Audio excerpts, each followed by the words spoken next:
পুরো বাংলাদেশে মাত্র 92 জন লোক। তাহলে এই মত্ত অধিদপ্তর কিভাবে আপনাকে এরকম একটা স্ট্রং সিস্টেম দিবে যেটা দিয়ে আপনি ভোক্তার অধিকার নিশ্চিত করবেন? সম্ভব না।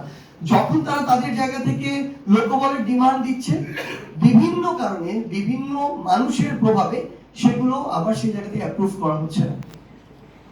আমরা এই জায়গায় আরেকটা জিনিস দেখতে পাচ্ছি যে এই বিভিন্ন অধিদপ্তর বা প্রশাসনিক কিছু তো ভালো মানুষজন আছে, তারা যখন ফিল্ড অবজারভেশনে যায়, বিভিন্ন কাজে যায়, কোন একটা জরিমানা এমন উদাহরণ ছিল গত বছরেই, জরিমানা করে অফিসে যাওয়ার আগে তাকে ওএসডি করা হয়েছে।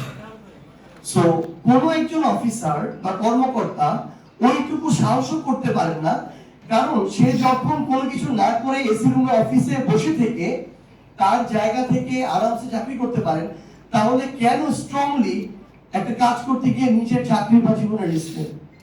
সো এই জায়গা থেকে তখন এই আলটিমেটলি যে অ্যাপ্লিকেশনস গুলো, অ্যাপ্লিকেশনস ফাইল, এবং ফাইনালি একদম বিজনেস কমিউনিটি আপনার ওই সমুদ্র বন্দর থেকে শুরু করে সব জায়গাটাকে ধীরে ধীরে জিম্মি করে ফেলে। মাদার ভেসেল থেকে লাইট ভেসেল আপনার পণ্য আসবে কিনা এটা এক দুইটা সিন্ডিকেট নিয়ন্ত্রণ করে।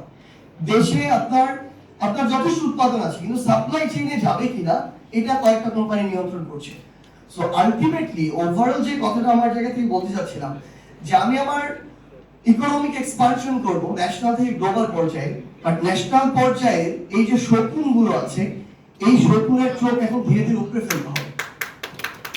আমরা যদি এই জায়গাটাতে স্ট্রংলি ভূমিকা পালন করি, দেন আমাদের গ্লোবাল নেভিগেশন আমাদের মানে শুরু করার পথটা আমার মনে সহজ হবে। এবার যে কথাটা আসছিল, আসলে আমরা যদি একটু গ্লোবালের দিকেই যাই, ভারতের আসলে কেন বাংলাদেশকে